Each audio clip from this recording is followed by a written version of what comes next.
Hello guys, ayan, at andito nga tayo sa Nature's Park, ayan, at iniwanan muna natin yung mga kasama natin, ayan, at mag-iikot-ikot tayo, ayan guys, nakita nyo, napakaraming tao guys, dahil ito ay araw ng linggo, ayan, halos lahat ng cottage ay may mga laman, ayan.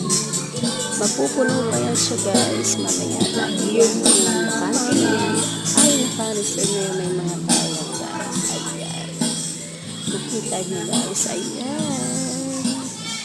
At dito nga, at pupunta tayo sa pool. At ayang daan.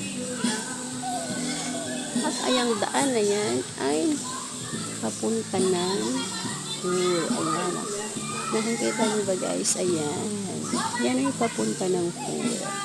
At ito rin dito, ayan. Ito ay papunta ng tulay at may daanan din yan papuntang pool. Ayan, yan ang papuntang pool guys, yan.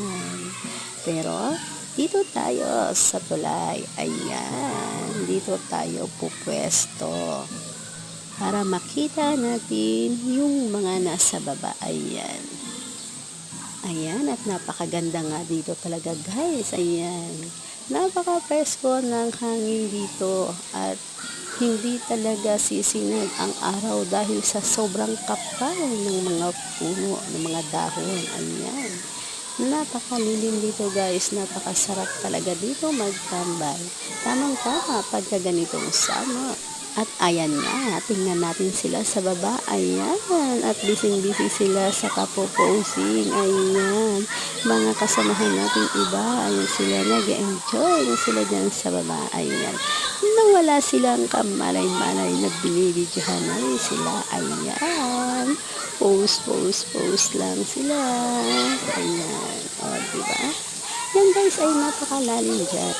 Yang may guhit na kulay blue na yan, dyan sa loob, ay napakalalim yan. Yan ay lagpas tao na guys, yan. At ito naman banda rito sa gilid, ay pwede pang magtambay at hindi marunong lumangoy dahil yan ay hanggang balikat. Ayan. Napakasarap magbabad dyan guys dahil ito ay running water. Yan, napakalamig talaga na. At ito nga, ayan, o diba, ang daming tao, ayan, at dito naman, tingnan natin itong kabila. Ito ay napakababaw guys, ito ay tamang-tama talaga sa hindi marunong lumangoy, at ito ay pang bata, ayan.